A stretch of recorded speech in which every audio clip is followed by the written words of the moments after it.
Seja muito bem-vindo, mais um episódio do Super Sono Cast. E hoje o papo vai ser muito relacionado ao coração.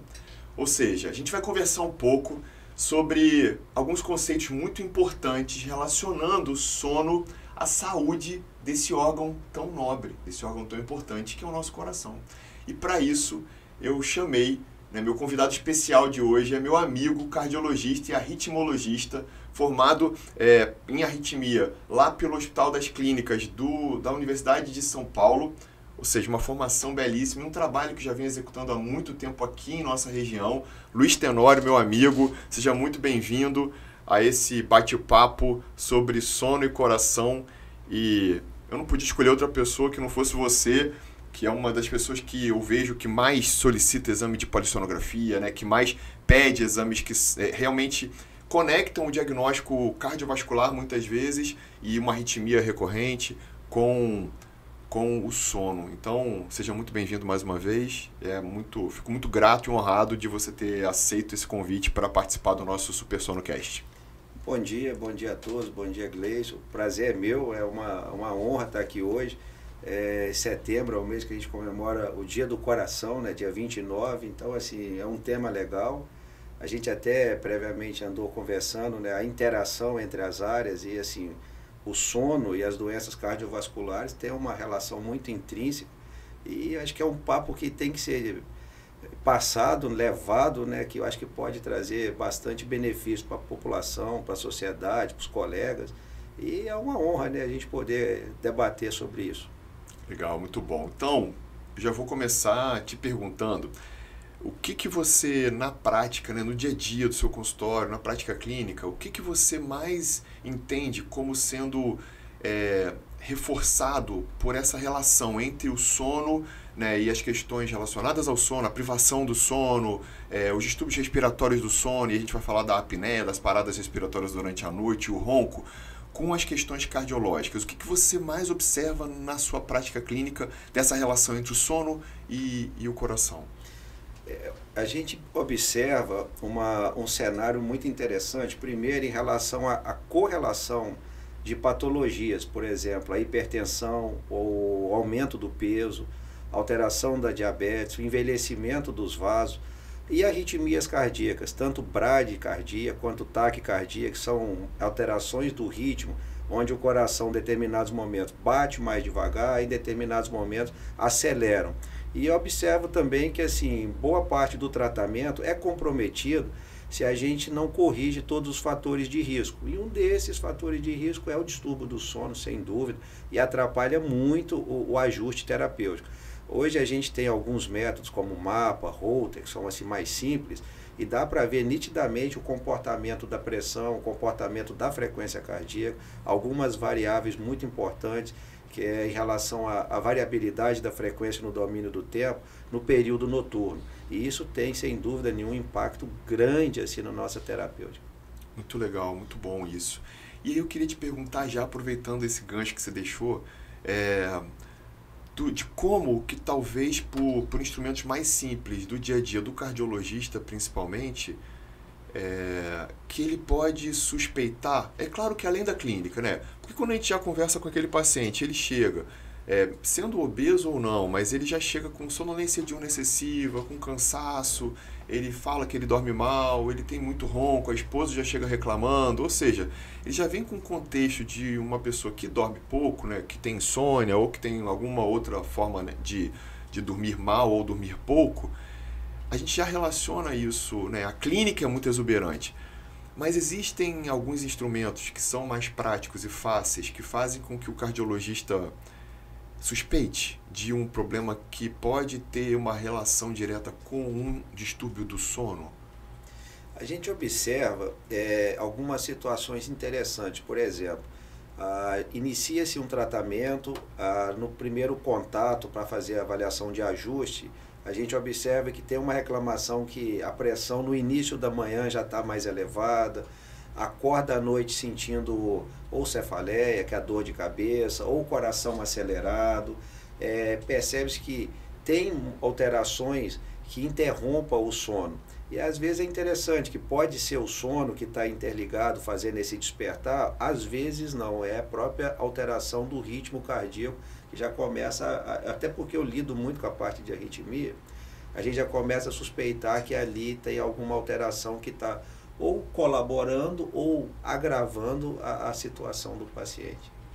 Perfeito. Então, na verdade, além desses sinais clínicos, né, que a própria pessoa pode perceber, quando, né, tá mais sintomático à noite também, acorda com dor de cabeça ou acorda com uma frequência cardíaca mais, né, mais alta, existem, de certa forma, esses exames que acabam confirmando isso também, né? Então, a MAPA, que pode mostrar isso. MAPA, Holter, porque são exames que têm uma duração de gravação longa, né? O MAPA é para ver a pressão arterial ambulatorial e ele acompanha o comportamento da pressão durante o período que ele está acordado, vigília, e durante o período de sono. E a gente tem uma boa correlação do comportamento da pressão nesse período. A gente tem digamos assim, divisão, onde tem 3 comportamentos pressóricos. Comportamento acordado, né, na vigília, comportamento durante o sono e o comportamento global nas 24 horas ou no maior prazo que foi feita a gravação. Então dá para perceber que às vezes o paciente tem um comportamento bom durante o período diurno ou acordado. A gente tem que tomar cuidado com o diurno e o noturno, porque tem pessoas que têm comportamento laborativo, ou seja, trabalha durante a noite, dorme durante o dia, mas a gente sempre procura atrelar o período do sono. Então dá para ver nitidamente bastante alterações na pressão arterial nesse período. Tanto a pressão sistólica, que é aquela pressão inicial que a gente usa como 12, 13, quanto a diastólica, que é aquela segunda pressão, que é quando o coração relaxa. E às vezes você tem o comportamento das duas alterados durante o período do sono. Legal. A minha dissertação, como eu estava te falando, você já sabia disso, né? Minha dissertação de mestrado foi exatamente no comportamento da MAPA, né, da monitorização ambulatorial da pressão arterial, nas pessoas que tinham já o diagnóstico de hipertensão arterial resistente, né? Aquelas pessoas que naquele momento a gente selecionou quase 500 pessoas que eram acompanhadas pelo ambulatório de hipertensão arterial resistente lá do Hospital Universitário Clementino Fraga Filho, né, na UFRJ. E essas quase 500 pessoas, a gente fez polissonografia delas. E a gente também fez MAPA, né, fez comportamento de pressão arterial no consultório e acompanhamento pela monitorização ambulatorial da pressão. E o que a gente via muito era exatamente o que na prática, né, vocês acabam vendo muito mais do que eu, que sou pneumologista. Mas lá no nosso estudo, a gente viu esse comportamento muito anormal da pressão, mesmo em quem já estava em uso de 3 medicações para controle da pressão, ou 4 medicações, que estavam aí um pouquinho mais controlados às vezes, né, por conta da hipertensão resistente, mas uma associação enorme, né, e uma relação que mostrava 83% dos hipertensos resistentes naquela população analisada, que eram quase 500 pessoas, tinham apneia obstrutiva do sono, né? Tinha paradas respiratórias durante a noite. Então, reforçando essa relação bidirecional que você comenta, que é muito interessante. Então, o Holter e a MAPA acabam sendo instrumentos muito importantes para o cardiologista sugerir a possibilidade de um distúrbio do sono, né? Sim, aproveitando a questão do Holter agora, para ter uma ideia, em torno de 52% dos pacientes que podem ter arritmia, às vezes não tem alteração do sono.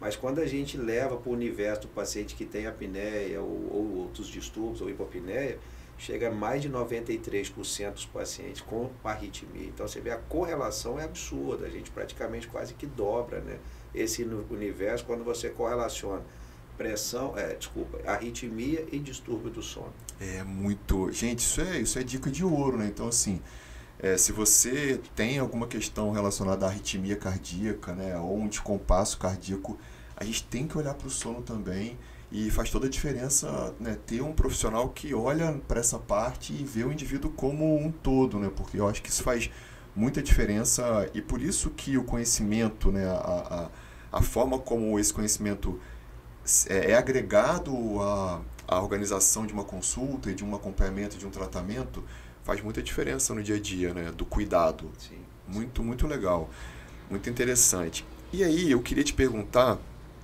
como é que você consegue dizer pra gente, assim, como o sono afeta o coração?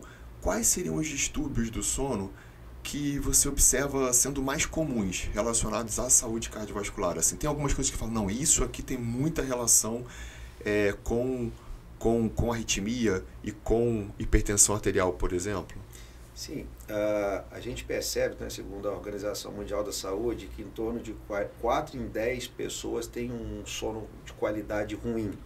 E observa também, através desses métodos, que tem uma relação que aumenta considerável arritmias cardíacas. Por exemplo, extracístoles, que são batimentos precoces. O coração ele trabalha num determinado compasso, independente se a gente está acordado ou se está dormindo. E esse intervalo ele é modulado, ou seja, ele é modificado através de sofrimento.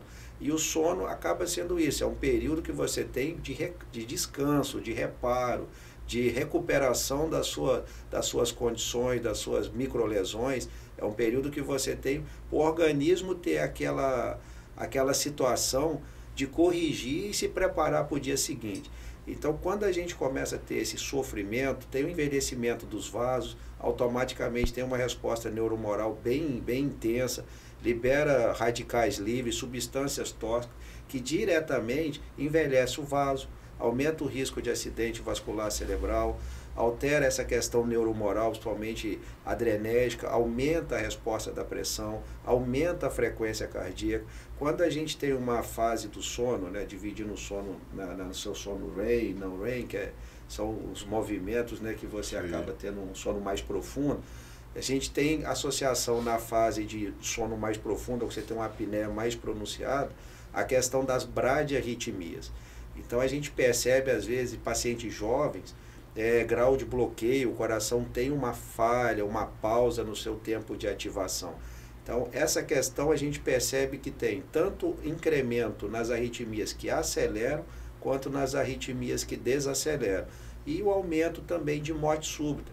É até interessante, alguns casos que a gente tem na literatura, principalmente até descoberto na Tailândia, algumas canalopatias, que são alterações de proteínas que ajudam o coração a funcionar por causa que tem a fase elétrica cardíaca, que aumenta o índice de morte súbita durante o sono. A pessoa entra num alentecimento, o corpo relaxa, o coração bate mais devagar e acaba favorecendo mecanismos arritmogênicos que são atrelados a essa bradicardia, porque altera os intervalos de acoplamento, ou seja, aqueles períodos que o coração precisa para trabalhar em segurança. Ele não pode ser nem muito longo, nem muito curto. Perfeito. Então acaba aumentando também o risco de morte súbita. E já foi registrado, eu tenho registro de morte súbita durante o sono em pacientes que acordado tinham um comportamento elétrico, foi fazer um exame tipo Holter, aonde a gente percebe que durante aquele período ele vai diminuindo a frequência, tem um relato de distúrbio de sono associado, e a gente percebe que há um sofrimento ali e degenera arritmias que têm desfecho grave e irreversível. E isso é muito frequente, né? Assim, Sim. muito... E olha como que tudo isso é de extrema relevância, né? De extrema importância. O quanto que o sono acaba sendo mesmo, como eu tenho falado aqui com quem acompanha a gente no nosso podcast, é o alicerce de saúde e tem uma interface direta com os nossos sistemas celulares, né? Ou seja, para que as nossas células, nossas máquinas celulares funcionem bem, a gente precisa realmente desse tempo de reparo durante a noite. E aí é muito interessante porque isso que você traz, desse componente do sistema nervoso simpático e parasimpático que acontece, o que a gente vê muito na polissonografia, né? Quando eu estou lendo lá o exame de polissonografia de pacientes, eu percebo exatamente isso que você colocou. Que durante a apneia, durante o sono, principalmente durante o sono não REM, né, que é o que a gente não tem movimentos rápidos dos olhos, a gente tem um predomínio do sistema nervoso parasimpático, né, que diminui um pouco a frequência, diminui a pressão arterial, então é como se fosse uma acalmia do sistema cardiovascular. E quando esse indivíduo ele tem uma apneia, e geralmente uma apneia mais longa, a gente vê um reforço parasimpático, que é quando o Tenório estava falando exatamente disso, de aumentar a chance de bradiarritmias, né, da frequência cardíaca diminuir mais ainda e ter uma chance de fazer uma bradiarritmia e às vezes fatal. Da mesma forma, quando existe a interrupção dessa apneia, né, durante a apneia, eu tô pisando no acelerador lá, teoricamente, do sistema nervoso parasimpático, que desacelera mais. Quando esse indivíduo ronca e volta a respirar de novo, ele sofre uma descarga simpática, uma descarga de adrenalina, que acaba saindo de uma frequência cardíaca baixinha, que ele estava lá no predomínio parasimpático, para uma frequência muito alta de um chute de adrenalina, né, de uma injeção de adrenalina. E aí essa frequência sai de 40, 50 para 120. Essa variação acontecendo uma vez à noite tá menos mal, né?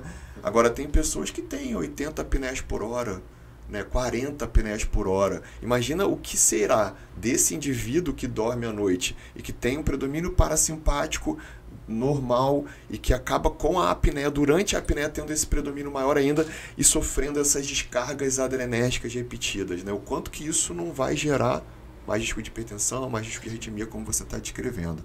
Sensacional. E aí, Tenório, assim, esse final de semana eu me deparei com uma notícia publicada no jornal Metrópole, em que 45% da população brasileira sofre de pressão alta. De acordo com uma pesquisa da OMS, esse levantamento indicava que a probabilidade de uma pessoa com hipertensão morrer precocemente no Brasil é de 15%. Ou seja, muita gente hipertensa precocemente, né, assim, com diagnóstico de hipertensão antes dos 35, 40 anos de idade. E aí eu queria te perguntar também isso, assim, existe uma necessidade de abordagem desse indivíduo que começa a fazer pressão alta mais cedo?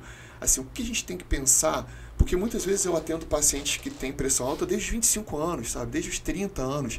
E aí, às vezes, eu pergunto, você tem histórico familiar cardiovascular é muito forte? Fala, não tenho ninguém na família com pressão alta. E às vezes aquela pessoa acaba tendo uma hipertensão. A gente pode entender que o sono pode oferecer algum fator causal nessa população também que faz hipertensão mais precocemente? Sim, a gente observa bastante isso também, né? Até tem alguns scores interessantes. O que acontece? Hoje o indivíduo tem que ser visto de uma maneira muito ampla, né? Os fatores de risco de cada um, o cenário, até porque a gente... eu sei, talvez não seja o foco, mas tem uma certa ligação. A gente está vindo num período pós-pandemia, então isso mudou muito a realidade das pessoas, mudou a situação econômica, mudou a situação social, mudou a parte comportamental. Teve gente que passou por esse período com a cabeça melhor, outros nem tanto. Então a gente percebe que chegar para uma pessoa, ferir a pressão e chegar, olha, você está com um perfil hipertenso, vamos fazer um mapa, chegou a diagnóstico que é hipertenso, acho que ainda é muito pouco. Acho que temos que ver os fatores de risco. Por exemplo, nesse período de pandemia eu tive contato com algumas pessoas, colegas, pacientes, houve um aumento absurdo no consumo de álcool, houve uma redução absurda na atividade física, houve uma mudança socioeconômica, houve um afastamento, isolamento. Então é um contexto. E dentro desse contexto é a qualidade do sono também. A gente já viu isso, que iniciar um medicamento é um ponto, né, um passo. Mas fazer toda essa avaliação, ela se torna muito necessária para poder melhorar esse tratamento. Tem que cercar todos os fatores agregados. Muito legal, né? Então, a gente pode entender mesmo que o sono, ele acaba sendo um fator... Sim. De hipertensão secundária também, né? A apneia do sono é um grande fator de hipertensão arterial secundária nesse indivíduo jovem que ronca, que tem apneia, e às vezes acha que é porque o pai tem pressão alta e aí eu também vou ter pressão alta com 30 anos, e às vezes vale muito a pena investigar essa hipertensão, né? Se tem uma causa secundária de hipertensão, né? Perfeito. Muito interessante. Até aproveitando, esse paciente jovem a gente fica até mais preocupado, né? Porque ele vai começar a ter digamos assim, uma sobrecarga, um estresse vascular, um trauma no sistema endovascular, né? Nessa parte de íntima, na parte mais sensível, muito mais precoce e sem um preparo. Quando a gente lida com um hipertenso que começa nos seus 50 anos, seus 60 anos, ele já tem um sistema já modificado, mais adaptado, digamos assim. Ele tem um envelhecimento associado, não é que tem 70 anos, eu ouvia muito isso. para 70 anos tá bom. Não, bom é ser saudável, é ser normal, não é ser anormal. Então não tem anormalidade que condiz com a idade. Mas a gente percebe que com o passar dos anos o sistema tem uma dificuldade de renovação, de regeneração. Então vai tendo um envelhecimento fisiológico que vai acarretar a gente agregar outras patologias.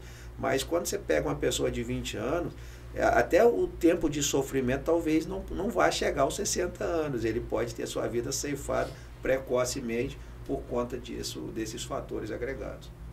Muito bom, muito bom. Olha só quanto conhecimento, hein, gente? Que a gente precisa realmente entender e intimizar essa relação, né, entre o sono e a qualidade de saúde cardiovascular, né? O quanto que a gente percebe que existe essa ligação entre distúrbios do sono e um sono ruim com problemas mais frequentes do ponto de vista cardiovascular. Uma pergunta aí mais migrando para a questão da privação, eu acho que a pandemia trouxe muito isso, né? Assim, a pandemia trouxe essa coisa das pessoas, além de mudanças no comportamento em saúde, né, que foram esses todos que você colocou, as pessoas começaram a dormir menos e dormir pior, né? Assim, pelo próprio medo, pela ansiedade, pelos transtornos psiquiátricos que, né, sofreram um absurdo incremento durante a pandemia e no pós-pandemia. Você conseguiria dizer pra gente como que, até para sair um pouquinho dos distúrbios respiratórios da apneia, depois a gente volta para eles, como que a privação do sono, ela afeta também a pressão arterial e o ritmo cardíaco, assim, dormir pouco muda comportamento da pressão, muda comportamento de ritmo cardíaco, de frequência cardíaca, não só a apneia, né? Porque a apneia, pela questão do sistema nervoso autônomo, a gente já ficou muito claro pelo que você descreveu. Mas a privação do sono, o síndrome do sono insuficiente, também altera uma privação aguda de sono. Eu dormi essa noite 2 horas. Como é que eu fico no dia seguinte? Tem essa relação já aguda? Da parte elétrica, a gente percebe que a pessoa tem uma tendência a ter o comportamento adrenérgico mais digamos assim, ele sobressai, né? Ela tem, fazendo assim um acompanhamento em alguns exames, eletro mesmo, a frequência cardíaca fica maior, aumenta o número de receptores adrenérgicos. Então, a gente até observa durante um teste ergométrico, ela atinge frequências mais altas, mais precoces, com menos esforço, ela tem uma sensação de que cansa mais, ela tem um rendimento menor, a gente avalia esse rendimento através de um índice chamado de MET, que é uma escala metabólica, onde a gente extrai por ml de sangue o oxigênio. Então você percebe que o coração ele faz um esforço maior para ter um rendimento menor. Então percebe que ele está em sofrimento. A pessoa está num sofrimento crônico, está num processo pró-inflamatório crônico, e todo esse aparato cardiovascular, que é um sistema fechado, ele está sendo sobrecarregado. E isso libera substâncias neuromoduladores, como ativa os receptores de mineralocorticoide, ou seja, que tem todo o fator que incrementa na resposta pressórica, na resposta de frequência, na resposta tensional do vaso. Então o vaso ele acelera o processo de envelhecimento. E a pressão é isso, ela depende do vaso para fazer toda aquela transmissão.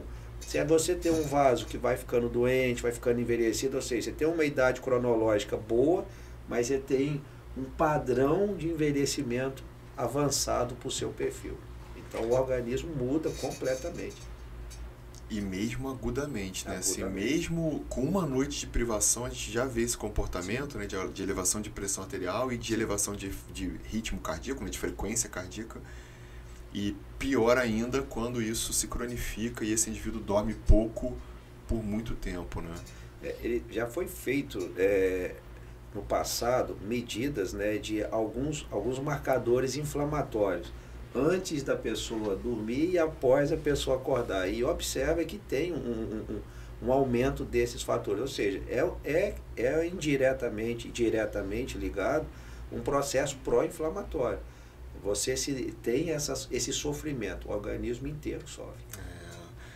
Muito interessante, sensacional isso. Assim, é muita informação que você está traduzindo aqui pra gente, e que isso é ouro, né, gente? Assim, colocar isso em prática, olhar para as questões comportamentais que a gente pode mudar, porque muitos dos nossos hábitos a gente consegue mudar, né? Sim.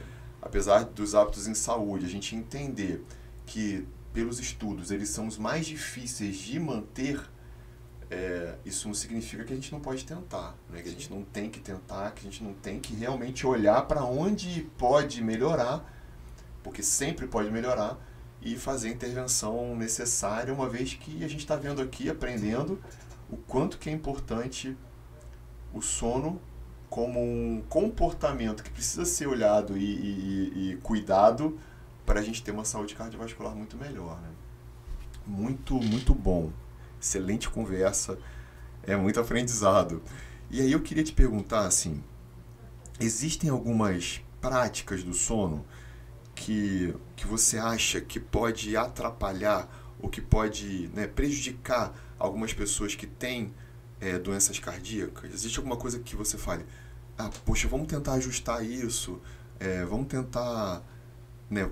Você costuma fazer isso no dia a dia, da sua prática clínica, com as pessoas que trazem algumas questões relacionadas ao sono, e você fala, não, isso aqui vamos organizar, vamos mexer nisso.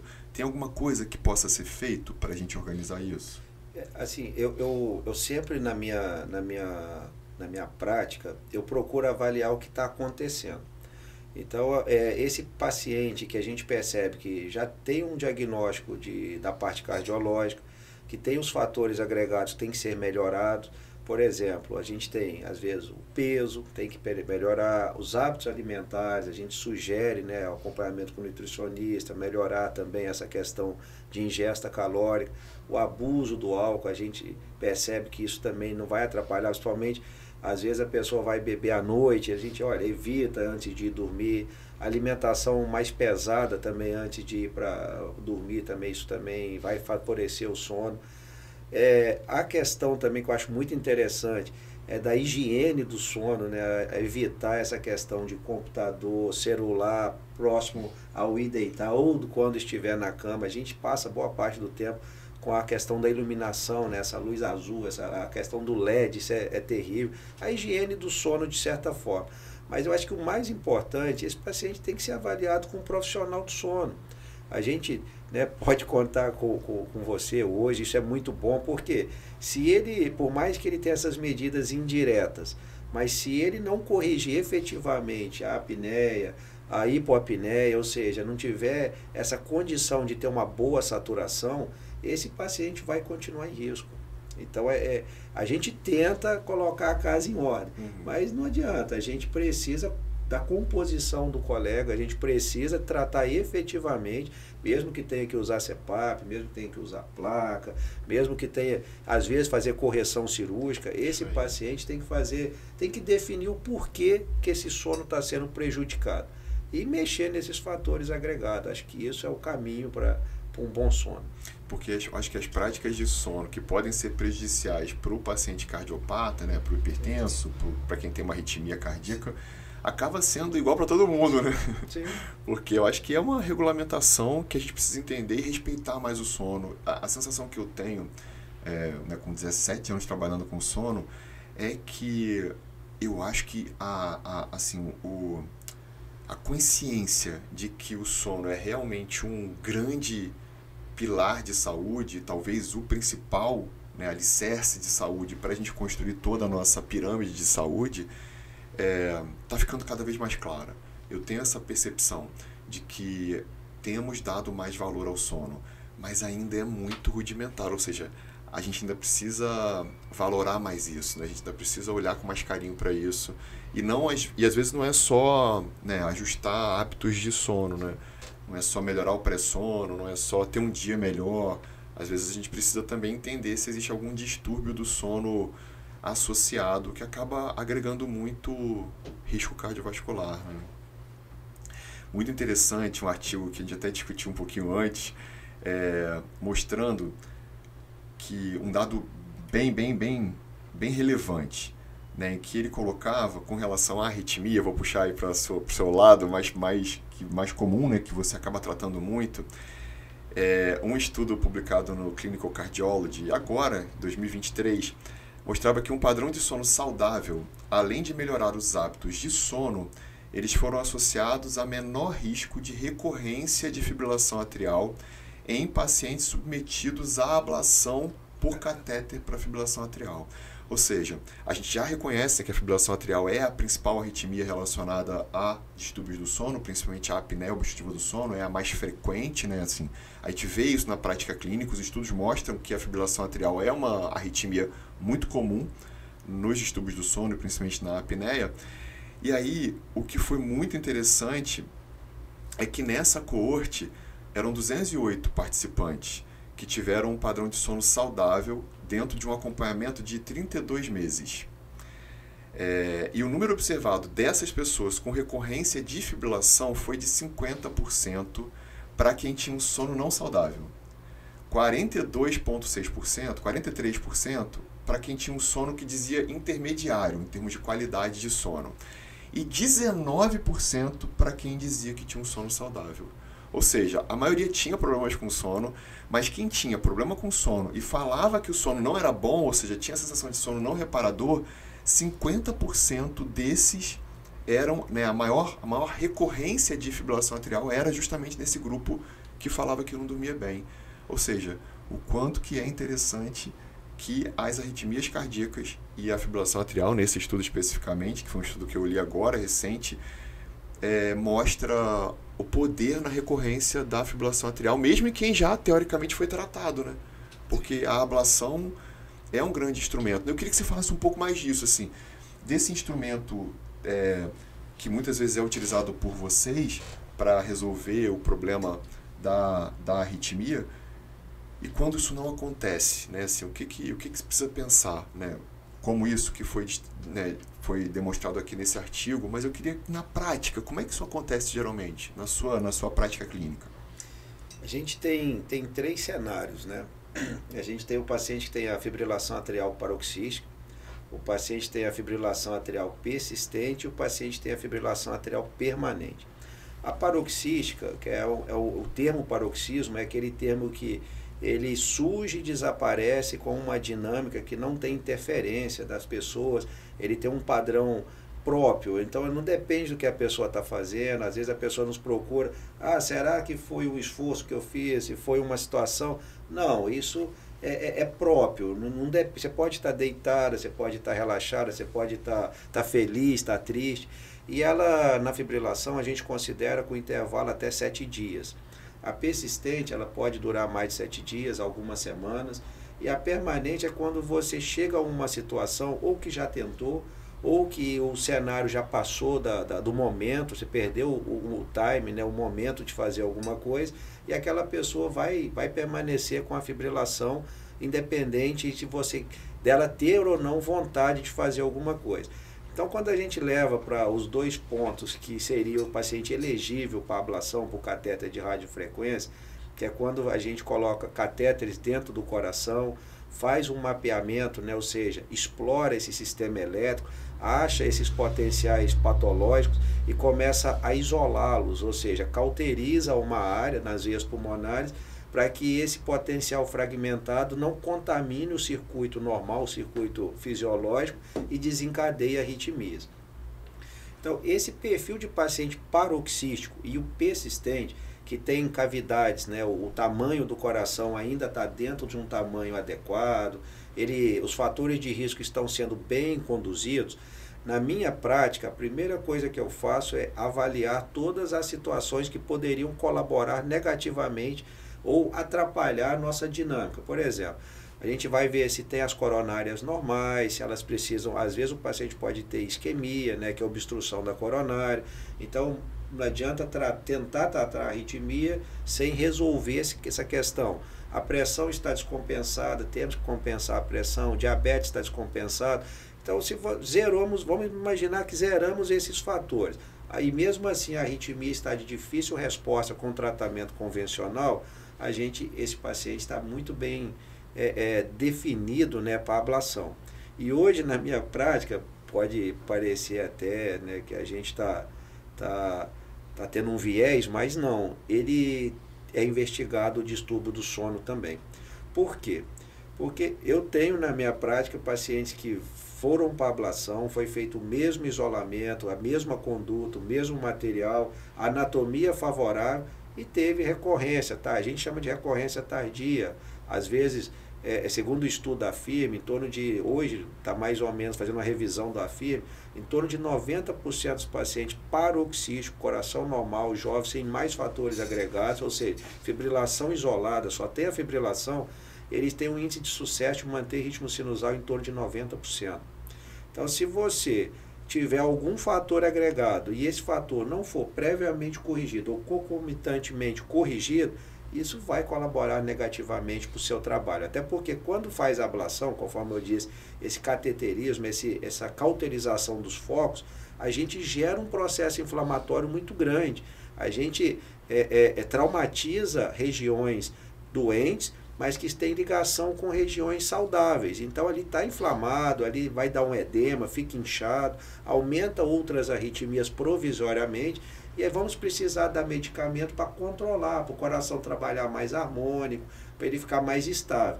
E se a gente continuar tendo um fator negativo, que seja a apneia, por exemplo, né, ou a hipopneia, ou qualquer outro distúrbio do sono, você piora esse processo inflamatório. Então, se esse processo inflamatório fica pior, ou seja, a cicatrização, a recuperação, ela acaba acontecendo num tempo mais longo. Ou às vezes ela nem acontece, favorece que seja reconectado a áreas que foram previamente isoladas. Então, a correção dos fatores, hoje, a gente faz isso de rotina. Pré-procedimento é mandatório. Eu até brinco, corrigiu a apneia, corrigiu a questão do peso, dá para melhorar, não dá para melhorar? Se sim, a gente acelera o processo. Porque o procedimento é eletivo, sim, na maioria das vezes. Se não, é secar gelo. A gente vai fazer, mas aumenta o risco. O artigo é claro.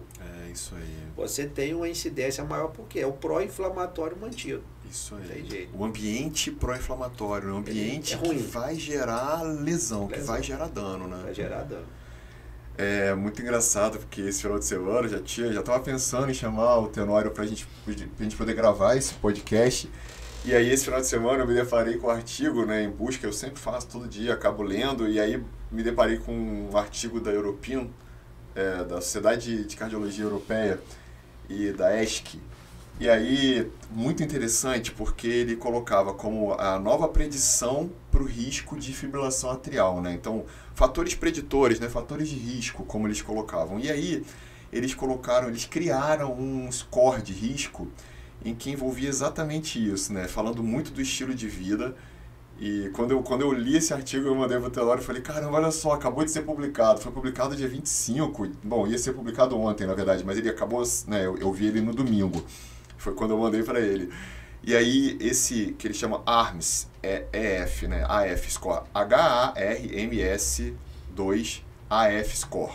E aí ele coloca exatamente isso, né? Hipertensão como 4 pontos, né? Como tendo 4 pontos, idade, 60 a 64 anos, 1 ponto, acima de 65 anos, 2 pontos, para risco, né? De fibrilação atrial. Aí ele coloca IMC acima de 30, com mais 1 ponto, sexo masculino mais 2 pontos, apneia do sono mais 2 pontos, fumo mais 1 ponto e álcool 7 a 14, né, quantidades ali de standard por semana, 1 ponto, e mais de 15 drinks desse standard, nessa quantidade de álcool por semana, seria 2 pontos. Ou seja, hipertensão, idade, IMC, sexo masculino, apneia do sono, cigarro e álcool como sendo fatores de risco do seu lifestyle, né? Ou seja, do seu estilo de vida mesmo, e como que isso impacta negativamente, reforçando o diagnóstico, ou pelo menos aumentando a chance de fibrilação atrial.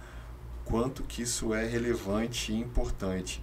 Gente, assim, ó, é o que eu estou falando, é muita informação que é ouro, né? Assim, muita informação que mostra e sustenta, né, isso que a gente está aprendendo aqui, da ativação do sistema nervoso simpático, né, do estresse oxidativo, da ativação desse sistema, né, renina, angiotensina, aldosterona, da disfunção endotelial, desse envelhecimento dos vasos que o Tenório coloca né, de forma tão forte, da inflamação sistêmica, desse ambiente pró-inflamatório, que a apneia obstrutiva do sono, por exemplo, também é um grande causador, junto com todo esse contexto, né, esse ambiente pró-inflamatório, como que associa os distúrbios do sono com mais chance de problemas cardíacos e coronarianos, né, de uma forma geral, cardiovasculares, de uma forma geral. Um outro artigo que eu estava lendo também esses dias era que a prevalência, né, quando o Metrópole coloca 45% das pessoas são hipertensos no Brasil, né, dos adultos, e a gente olha que o percentual de apneia obstrutiva do sono também é muito frequente, né, assim, a prevalência é alta. No estudo paulistano, no Episono, há mais de 10 anos atrás, talvez 12 anos atrás publicado, mostrou que 32% dos adultos tinham apneia do sono e que acaba tendo uma relação direta também com a hipertensão arterial. Um outro artigo mostrando que 10% das mulheres adultas têm apneia, 20% dos homens têm apneia, e isso pode aumentar de 40% a 90% em subgrupos específicos. E é exatamente isso que você estava falando, né? Assim, nesse grupo de pessoas que tinham arritmia e que tem arritmia com uma recorrência maior, talvez a prevalência, ou seja, a quantidade de pessoas que tenham apneia do sono ou outro distúrbio do sono seja muito maior, né? Que beire talvez, né, esse valor aqui que ele coloca de 40% a 90% em alguns grupos, que é o que você acaba observando na prática, né? Até a gente conversou previamente, né? Em 2015 foi publicado a tese de doutorado da doutora Glaucilara Reis, uma grande amiga, aonde ela trabalhou com um perfil bem seletivo, quando a gente vai pegando um grupo mais específico, os pacientes que tinha obstrução coronária ou que já tinha feito revascularização, que ia fazer, já tinha um padrão que, apesar do melhor tratamento, ainda tinha sofrimento coronário. Quando foi avaliado e diagnosticado que esse perfil tinha também um distúrbio do sono, 90%, 93% desses pacientes apresentavam lesões cardíacas durante o sono. E isso foi comprovado através de marcadores, né, de lesão, que é a troponina ultrassensível. Então a pessoa media a troponina antes de dormir, 2 medidas, eram normais, e quando acordava tinha medida, ou seja, sofria microlesões, microinfartos durante o sono. E isso parece uma coisa assim apenas numérica, mas cada microinfarto desse é uma chance dessa pessoa ter um evento fatal, e, ou seja, a vida estava em risco, né? Então é muito grave, muito grave.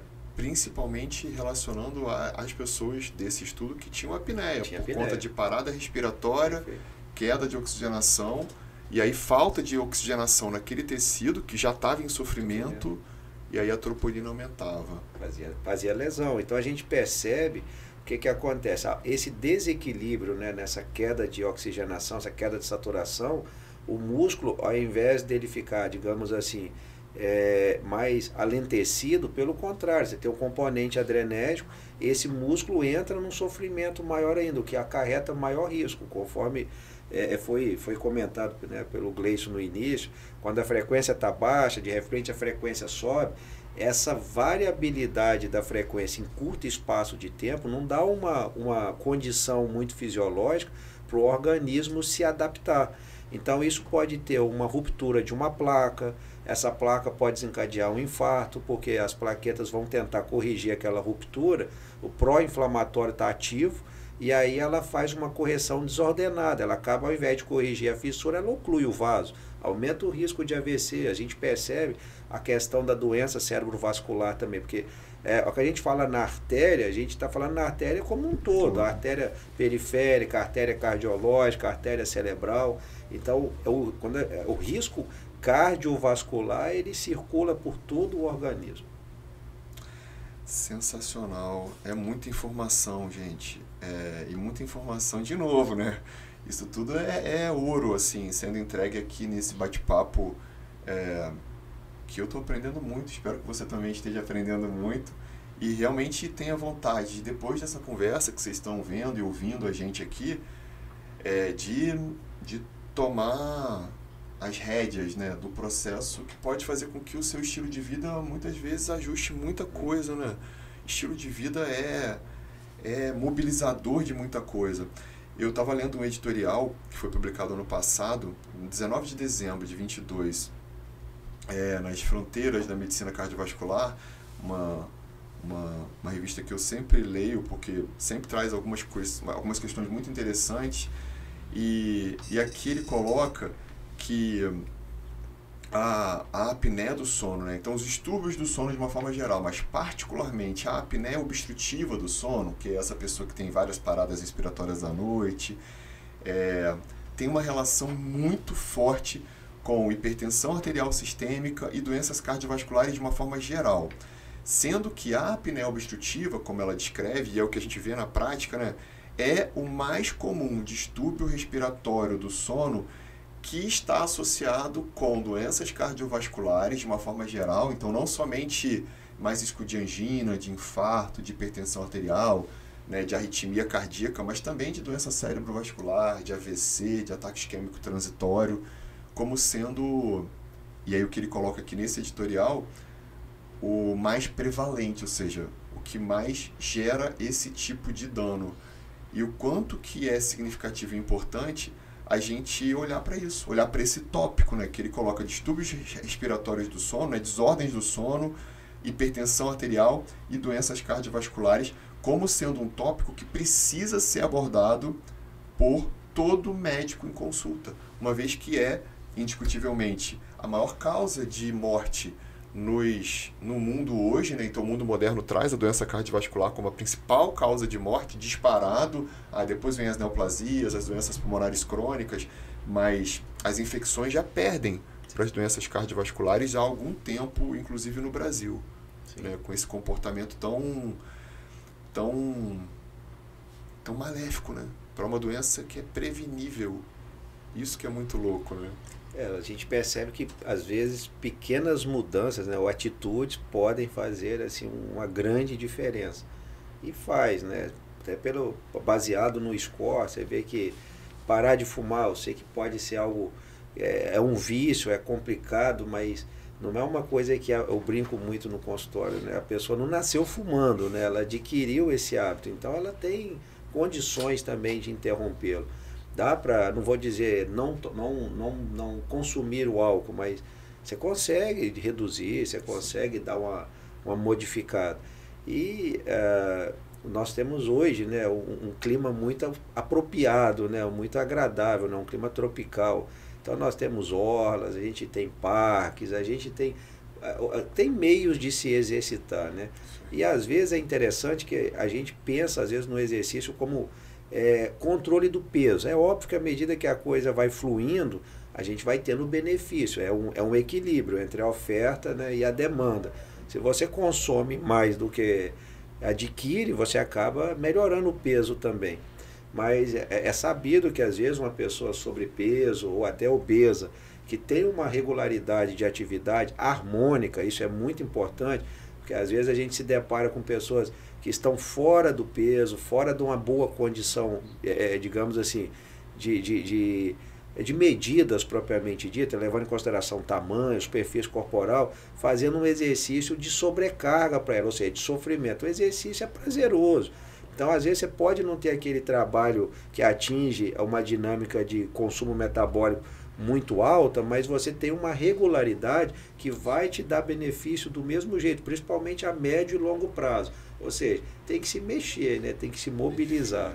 Isso é muito interessante, porque a gente, principalmente nesse mundo moderno em que é todo mundo muito ansioso, sim, muito buscando o resultado imediato e não vislumbrando o resultado a médio e longo prazo, que é exatamente isso que você coloca, eu acho que é sensacional, né? A OMS, né, reforça a questão do tempo de atividade física, né, de 150 a 300 minutos por semana, e o quanto que isso pode ser feito numa programação progressiva, né? Então, eu começo devagar, de preferência com a orientação do cardiologista para o que eu posso fazer, ou o que eu devo fazer, ou o que eu não tenho mais risco. E a gente não está falando do jovem, né, somente. A gente está falando principalmente dessa população acima dos 45, 50 anos, que já entra num fator de risco cardiovascular um pouco maior. Apesar de estarmos vendo muita gente fazendo, às vezes, né, algumas atividades e que, de certa forma, para cada indivíduo, né? A gente precisa monitorar se isso é exagerado ou não e o quanto que isso realmente pode expor esse paciente a mais riscos, né? A gente viu esse final de semana mesmo um acidente numa maratona por conta de talvez de um excesso, né? De uma prática mais exaustiva que acaba também favorecendo, né? Arritmias fatais, e algumas outras questões que você sabe muito mais do que eu. Mas o quanto é importante a gente entender essa dinâmica que às vezes não é imediata, né? O resultado não é imediato. E eu acho que até isso que a gente estava falando da manutenção dos hábitos em saúde e da mudança de comportamento em saúde, que talvez isso seja um grande fator que impeça ou que não alimente a manutenção do comportamento.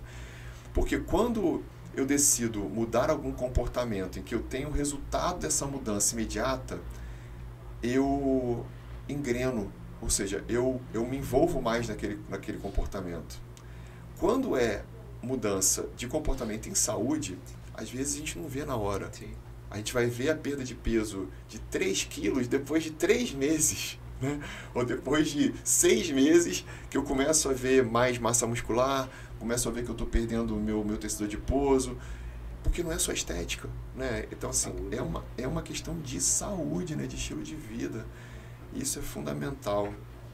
Voltando um pouquinho para a pressão arterial, um outro artigo que eu selecionei para trazer para a gente discutir, Tenório, foi sobre, e o que ele coloca aqui, né? Estudos clínicos sobre pressão arterial ambulatorial, né? Sobre monitorização da pressão, mostraram que aumentos nos valores da pressão arterial, particularmente à noite, estão associados a maior morbidade e mortalidade cardiovascular, né? Então, não é só fazer hipertensão de dia, principalmente a hipertensão à noite, ou mesmo a ausência do descenso noturno da pressão, descenso fisiológico, né? Todos nós temos uma queda da pressão arterial assim que a gente entra no processo de sono, né? Então, da vigilância, né? Da vigília para o N1, para o N2, eu já tenho um início do processo de descenso, né? De queda da pressão arterial. E aí, consequentemente, distúrbios relacionados ao sono que induzem aumentos na pressão arterial noturna podem contribuir ainda mais para o risco cardiovascular. Ou seja, aquilo muito do que a gente já conversou aqui e o quanto que esses mecanismos que sustentam essa associação, elas estão presentes na nossa vida, né? Assim, todo dia. Eu gosto muito de contar uma história, às vezes eu falo sobre isso no consultório, que vira e mexe, hoje menos, mas eu pegava muito, assim, né? Atendia pacientes que me falavam, não, minha pressão está aumentando à noite, na mapa. E aí o meu médico passou um remédio para eu dormir, um ansiolítico. É um remédio para eu ficar mais tranquilo, para eu acalmar durante a noite, porque ele falou que é porque como eu sou muito ansioso, minha pressão acaba aumentando à noite. Eu queria te perguntar exatamente isso. Assim, o que pode fazer a pressão aumentar à noite? Porque não é ansiedade, né? A ansiedade ela pode aumentar a sua pressão até a hora que você dorme, mas depois que você dorme, a ansiedade é esquecida, né? Porque você vai sonhar, porque você vai se desligar ali, né? E a gente sabe que a ansiedade está cada vez mais frequente, né? A gente sabe da prevalência dos fenômenos ansiosos, né? E dos distúrbios de ansiedade de uma forma geral, mas não é a ansiedade que aumenta a pressão à noite, né? É a qualidade do sono, né? O sono está comprometido, né? Eu acho que o grande colaboração do mapa, na minha visão, porque a gente tem a medida residencial da pressão arterial, né, que é a MRPA, a gente tem hoje, não é difícil, por mais que a pessoa seja leiga, tem os aparelhos digitais, então a gente há uma tendência, né, pelo menos da parte elétrica já tem, dos smartwatch, então assim, da frequência, isso até me incomoda, que a pessoa, ela alterou, calma, não é por aí, mas enfim. O mapa ele consegue traduzir com uma riqueza de detalhes muito grande o comportamento noturno. E eu gosto muito de frisar isso, a gente tem esse cuidado muito grande na hora que vai retirar o mapa, que a pessoa descreva, pelo menos ela nos dê uma ideia de quando ela foi dormir, porque, repito, não adianta você colocar, eu durmo às 8, tudo bem, às 20 horas, né? Tudo bem, mas se naquele dia, por algum motivo, ela foi dormir às 19, ela foi dormir às 22, ela foi dormir, enfim, às 11, isso vai modificar esse descenso. Isso vai modificar o perfil quando você vai considerar efetivamente o período de sono. Então, repito, é muito importante na hora de fazer o mapa a pessoa ter esse cuidado na entrega de descrever o período de sono. Porque aquilo que eu falei, à noite eu estou dormindo. Não necessariamente, você pode estar trabalhando e pode dormir durante o dia. Imagina um vigia, uma pessoa que trabalha na noite. Então, é muito importante isso para você ter essa diferenciação e essa análise mais apurada.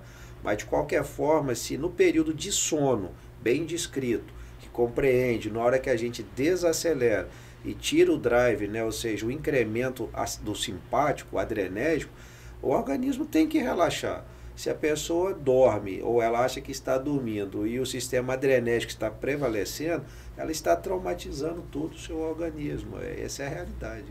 Perfeito. E uma das grandes causas é justamente o distúrbio do sono, seja a privação, ou seja, principalmente a apneia obstrutiva do sono. Até desculpa, né? Aí se a gente imaginar o ansiolítico, se você tem uma apneia, a apneia vai ficar pior.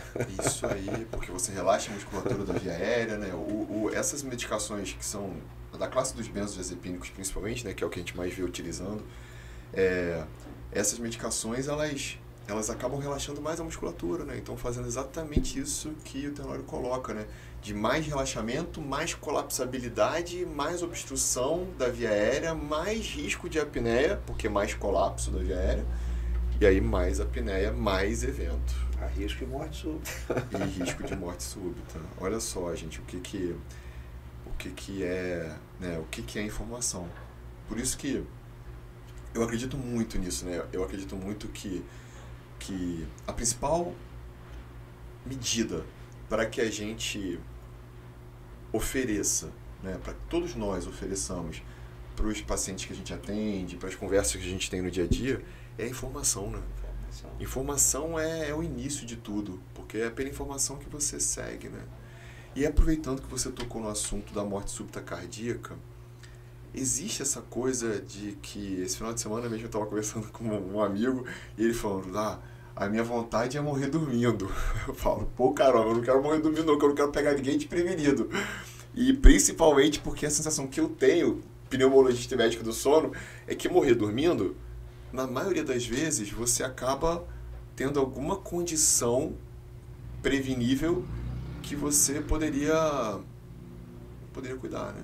Então, parece que quando eu presencio, quando eu ouço uma história de que alguém morreu dormindo, eu falo, caramba, mais uma morte evitável, né? Conta um pouquinho pra gente do que pode ser fator de risco. A gente sabe que nos bebês, né, assim, a posição do bebê, dependendo de como ele dorme, ele pode ter mais obstrução de via aérea e mais risco de morte súbita do prematuro, né, do bebê, de uma forma geral.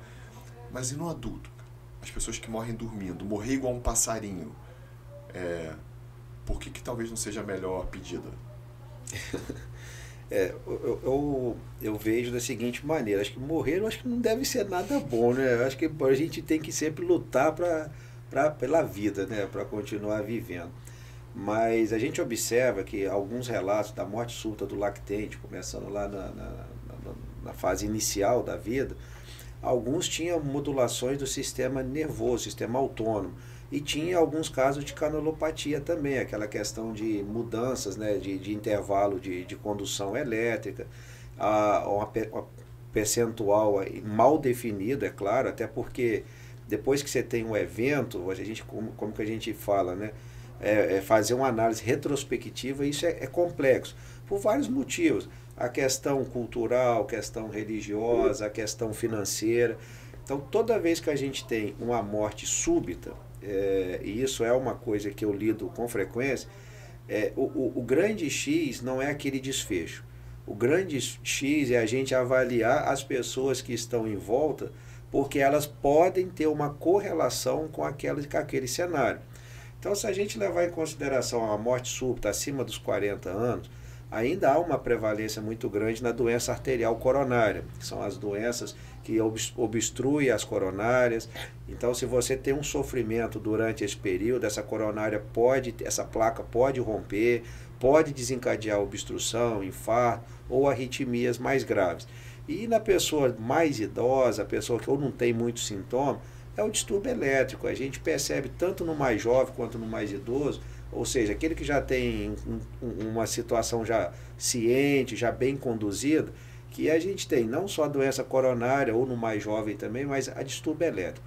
Geralmente são as bradicardias, são os grandes gatilhos. Ou pelo menos, porque a questão da bradicardia é muito interessante, porque a bradicardia, ela gera um alentecimento, ou seja, uma redução tão grande na frequência, causa graus de bloqueio, e isso degenera ou facilita que potenciais elétricos inapropriados entrem em ação.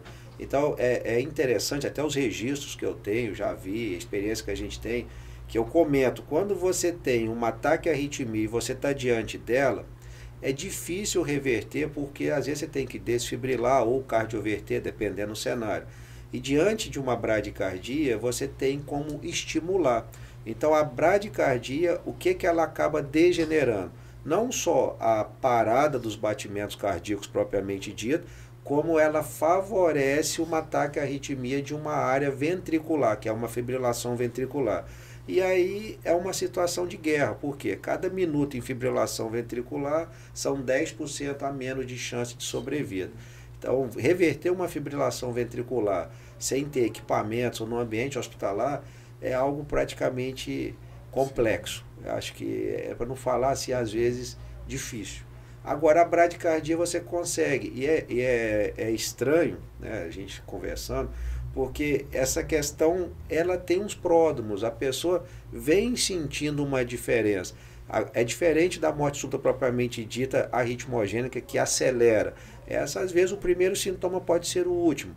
Já a brad, a gente percebe que a pessoa vem se sentindo fadigado, vem se sentindo mais limitado, diminui a sua performance, e isso, às vezes, infelizmente, não é detectado. Não é detectado. Né? Isso que é triste. Isso aí, prevenível, né? Então, a gente precisa ter atenção aos sinais que o nosso corpo nos oferece, né? Perfeito. Não tem jeito. E aí, pegando também, né, continuidade aqui ao que você coloca, a gente tem de forma muito na cronobiologia, né, no estudo do tempo com relação ao tempo das doenças também, uma maior prevalência de doenças cardiovasculares, principalmente síndromes coronarianas, no despertar, né? Sim. A gente vê muito que as pessoas têm maior risco de infarto, né, de eventos coronarianos de 5, 6 da manhã até as 8 da manhã. Tem alguma atribuição específica assim, que vocês acabam defendendo como sendo mais provável para que isso aconteça? Tem duas situações muito interessantes. Uma foi um estudo feito há mais ou menos 10 anos, que eles colocaram... pegaram o pessoal que lida a parte de bombeiro, foi até nos Estados Unidos, e colocaram marcadores de pressão e marcadores de frequência cardíaca. Foi um estudo mais simples. E observou como que era o comportamento da pressão e da frequência quando tocava a sirene. A pessoa estava, às vezes, descansando, aí quando tinha o alarme, até é um parênteses que a gente faz, voltando à canalopatia, né, da síndrome do QT longo, na tipo 1, né? A tipo 1, geralmente, despertador, sinais sonoros, deflagra aumento da frequência que degenera arritmias potencialmente fatais. Então, a gente percebe a influência do sistema nervoso simpático, a influência da descarga adrenérgica.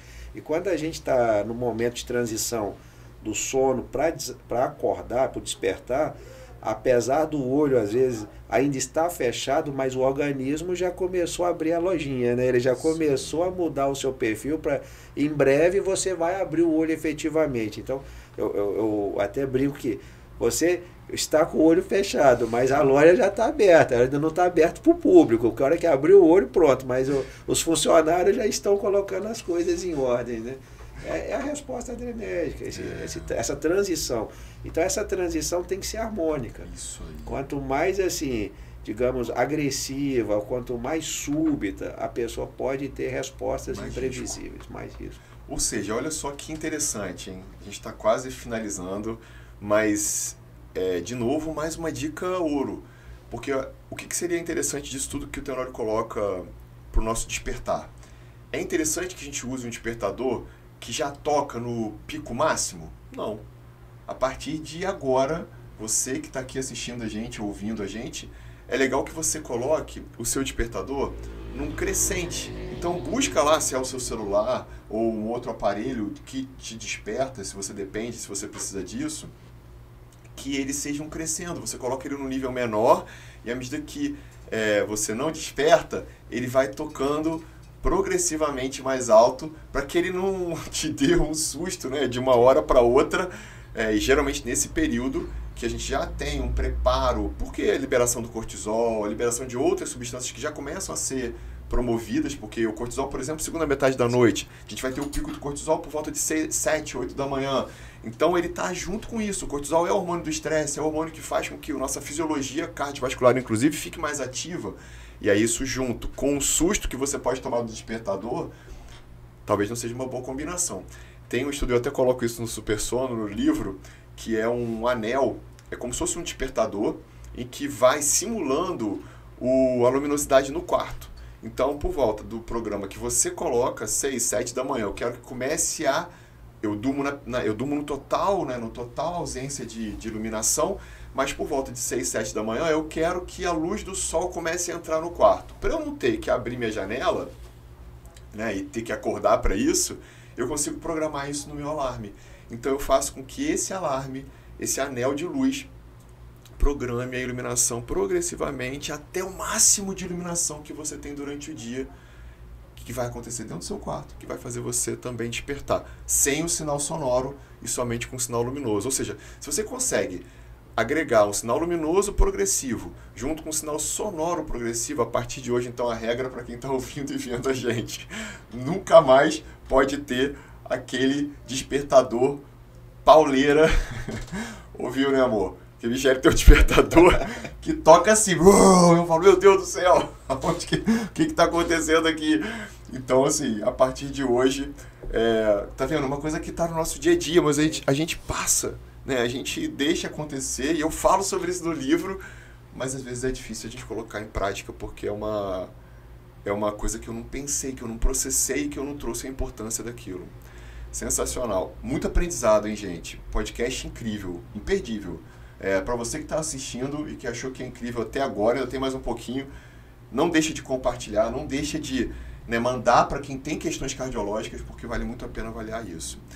E aí, para a gente terminar, eu queria perguntar para você se você se lembra de alguns pacientes que tiveram problemas relacionados ao sono, né, e problemas cardíacos concomitantes, e se as vidas deles mudaram depois da abordagem, essa abordagem que você consegue fazer de uma forma brilhante, que é olhar o todo, né? Assim, que é olhar esse paciente, poxa, pode ser que ele tenha fatores de risco associados ao sono. Você lembra de algum paciente específico? Sim, tem alguns, sim. Até por conta dessa questão ritmogênica, né? A gente tem esse acompanhamento com o Holter, tem pacientes que já conseguiram reduzir drasticamente medicamentos por conta da correção do distúrbio do sono. E principalmente, a gente percebe o desempenho físico. Essa que é a questão mais interessante, porque você tratar alguém, melhorar um sintoma, você corrigir essa questão com medicamento, isso tem um impacto, a pessoa tem aquela sensação de estar melhor, mas quando essa pessoa melhora a qualidade de vida efetiva, ela, agora eu estou correndo, coisa que eu não fazia, é aquilo que a gente conversou, né? A pessoa começa, faz algo, sente melhor, progride, melhora o peso, melhora a dinâmica, ou seja, ela entra num bem-estar que ela percebe, que essa é a frase mais bacana. Hoje eu sei que eu não estava bem, é porque ela já vivia numa situação de fadiga, numa situação, digamos assim, de realidade, que para ela aquilo ali era o padrão dela, porque ela não conhecia o outro lado. Então quando ela percebe que agora sim ela é outra pessoa, Aí ela fala, eu passava muito mal e não sabia. Muito legal, né, gente? Então, eu acho que é muito importante a gente, né, de certa forma, até rever esse episódio, porque teve muita dica muito importante, muito interessante na prática de um cardiologista que atende muitos pacientes, que tem uma experiência muito grande, né, nessa questão cardiovascular como um todo, mas principalmente nas questões da arritmogênese, né, na questão das arritmias que são tão frequentes associadas aos problemas do sono. Então, incrível, a gente de novo volta para aquela prática do quanto simples é fundamental, né, assim, do quanto que promover estilo de vida mais adequado, né? Então, cuidando do sono, cuidando da alimentação, cuidando da atividade física, cuidando das conexões sociais, né? Dos nossos relacionamentos, cuidando da nossa transcendência, do quanto que a gente se conecta com o nosso sagrado, o quanto a gente se conecta com a religiosidade que a gente pratica e o quanto isso é importante. Aliado aos cuidados com os tóxicos, principalmente o cigarro e o álcool, e também com, né, todas essas questões associadas que estão junto, né, de como é que eu lido com o estresse, né, de como é que eu... Porque não é o problema não é o que acontece comigo, o problema é o que eu faço com o que acontece comigo, né? A forma como eu reajo a isso. Então, espero que você que esteja aqui até agora, ouvindo a gente, vendo a gente, sinta-se comovido para que encaminhe esse bate-papo para quem precisa ouvir e para que se mobilize, para que realmente consiga fazer com que a sua vida seja muito melhor. E nada mais fácil do que fazer isso através de mudança de estilo de vida. Porque isso é promotor de muita saúde, né? Sim, são as pequenas medidas que fazem a grande diferença, né? Acho que esse é o raciocínio mesmo.